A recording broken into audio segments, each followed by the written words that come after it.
Bonjour à toutes et à tous et bienvenue dans l'épisode numéro 16 de la saison 2 de Meeting. Et mon invité du jour est un pongiste, il s'agit de Quentin Robineau. Salut Quentin, comment ça va? Salut Lucien, ça va et toi?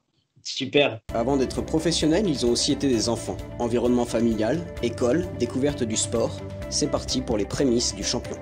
Alors on va commencer tout de suite. Est-ce que tu peux me dire la date et ton lieu de naissance, s'il te plaît? Alors, je suis né à Paris, 12e, le 7 janvier 93. Alors je suppose que tu n'as pas tout de suite commencé toi par le tennis de table. Est-ce que tu as fait d'autres sports avant? Si oui, lesquels? Et comment tu as découvert cette discipline que tu fais actuellement? J'ai commencé par le foot. Tout petit, à 5-6 ans, j'étais déjà avec le ballon.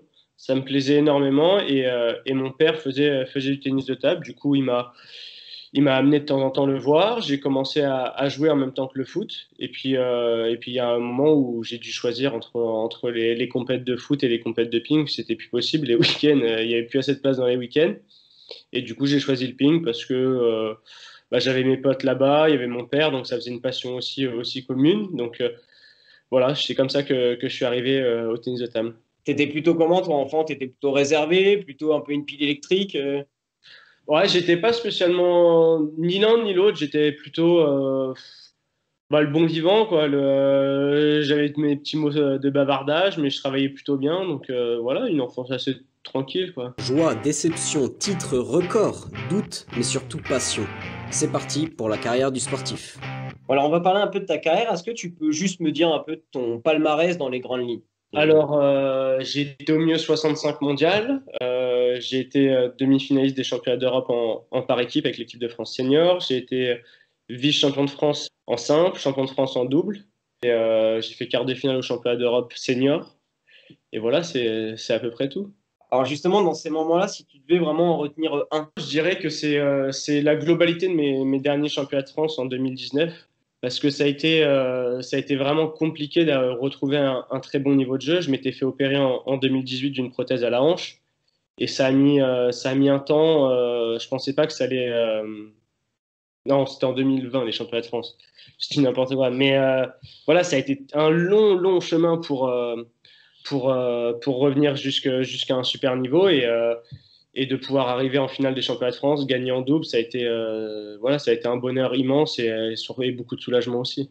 Et au contraire, du coup, le pire moment de ta carrière pour l'instant. En Malaisie, on jouait un quart de finale contre l'Angleterre et on perd 3-2. Voilà, alors que c'est une de mes plus grandes chances d'avoir une médaille au championnat du monde. Et ça a été vraiment un moment que j'ai détesté, même si j'étais sur le banc, quoi. C'était le pire truc.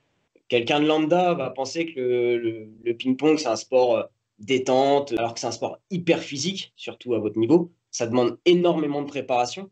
Toi, comment elle se passe ta préparation? Combien de temps tu t'entraînes à peu près par semaine? Avant mon opération, je m'entraînais entre 25 et 30 heures de tennis de table. Après, avec l'opération, avec une prothèse à la hanche, le médecin m'a quand même conseillé de ralentir le rythme. Voilà, maintenant, je dois m'entraîner 17-18 heures avec 5 heures de physique, alors qu'avant, c'était quasi exclusivement du tennis de table. Après que tu essayes, alors si tu y arrives, de décrire ton style de jeu en 3 mots. Je dirais loin de la table, variation et anticipation. À quoi tu penses quand voilà, tu es face à ton adversaire, le match va débuter, qu'est-ce qui se passe dans ta tête? Avant que le match débute, souvent je me pose pas trop de questions sur l'adversaire. Souvent, j'ai regardé un petit peu comment il sert, ses choix favoris en remise et c'est tout. Je m'attarde vraiment pas plus et j'essaie de moi dans ma préparation être vraiment efficace et faire ce que j'ai l'habitude de faire. J'ai ma petite routine et voilà, j'essaie d'arriver moi à 100% pour pouvoir avoir les plus grandes solutions pour gagner mon adversaire. Je suis pas du tout stressé avant les matchs, c'est rare et pas trop d'anxiété non plus, non. Tu le disais au tout début, là, ton frère, donc Alex Robineau, c'est ça? C'est ça. Il joue également au tennis de table, avec un très très bon niveau. Comment ça se passe quand ton frère joue aussi au niveau professionnel? Est-ce qu'il y a une forme de rivalité qui se met en place? Il n'y a jamais eu vraiment aucune rivalité entre lui et moi. On est archi fusionnels, on est très très proches.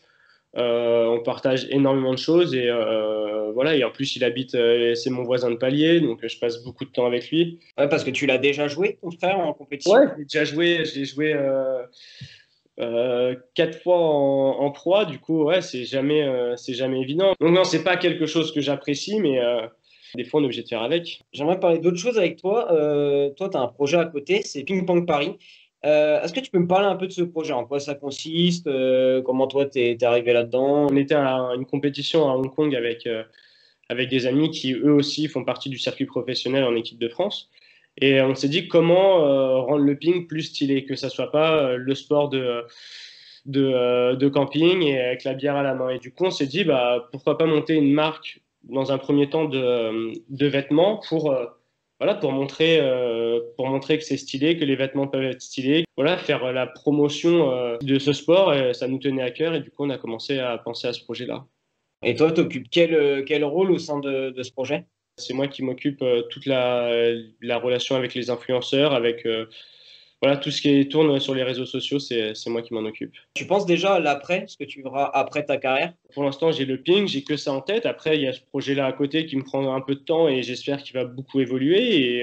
Et quand j'aurai j'aurai envie de faire autre chose de ma vie, bah, peut-être que ce projet-là sera le projet où je me mettrai à fond. Après, de l'année prochaine, je vais passer mon DGEPS. Si jamais j'ai envie de devenir entraîneur plus tard, bah, au moins j'aurai toutes les cartes en main. Tu l'avais évoqué juste avant, là, le tennis de table, c'est un sport énormément pratiqué, même beaucoup dans les milieux scolaires. Tout le monde a déjà fait du tennis de table au collège, au lycée.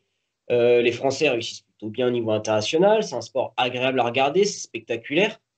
Comment toi t'expliques ce manque de médiatisation, de visibilité en France? Bah déjà, je pense qu'on a une chance, c'est que déjà qu'on puisse avoir des joueurs professionnels. On doit être une vingtaine de joueurs professionnels en France. Donc déjà, on est quand même pas mal loti sur ce point-là. Ensuite, pourquoi on n'est pas médiatisé? Ça commence progressivement. Après, le foot, le rugby, le hand, le basket, ils prennent vraiment beaucoup de place. Du coup, c'est plus compliqué, mais on essaie de faire notre trou. La fédération bosse pour ça. Énormément de clubs bossent aussi pour faire avancer. Maintenant, on a un match par journée qui est diffusé sur Beansport. Donc, il y a du progrès. C'est pas encore suffisant, mais on avance au fur et à mesure. Alors toi, c'est quoi là, les gros objectifs de la saison et des saisons à suivre?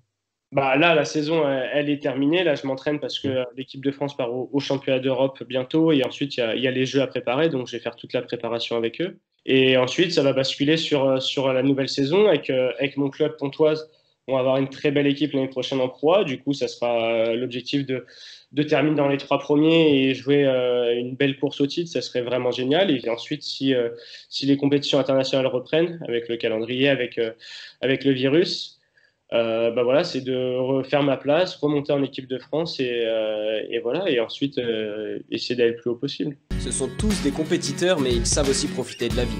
Tout de suite, les questions insolites. Prison Break, ça a été des séries, je crois que ça a été une des premières vachement médiatisées et elle n'a pas vieilli, elle est encore extraordinaire. Je l'ai regardée il y a pas si longtemps et non, elle est top cette série. Necfeu parce que j'adore ce gars, il a un sacré charisme et il fait des super sons. Une bonne raclette, je pense que sincèrement, il n'y a pas beaucoup de choses de mieux. En Afrique du Sud ou Tanzanie, Zanzibar, des trucs comme ça. J'adorerais aller faire un safari. J'ai énormément d'autres passions, j'adore jouer l'été, j'adore jouer au tennis, j'adore aller au wakeboard. Ouais, c'est le sport en général. J'ai jamais trop eu de modèle étant jeune. Après, j'avais des joueurs qui m'inspiraient énormément, que j'adorais regarder jouer. Que ça soit Kreanga, qui jouait dans mon ancien club à Henbon, ou Chen Xuan, qui était un Taïwanais qui était extraordinaire, qui a été top 10 mondial pendant longtemps.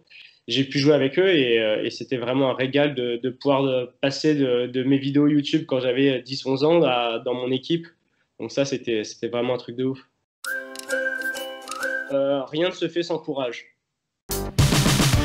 En tout cas, je te remercie, Quentin. C'était vraiment très sympa cette interview. De rien, merci à toi. J'espère que du coup, tu vas enchaîner les compétitions par la suite quand tout va reprendre normalement et que tu vas performer et que tu vas atteindre le meilleur classement que tu peux atteindre. Voilà. J'espère. Merci beaucoup en tout cas. C'est gentil. À plus. Allez.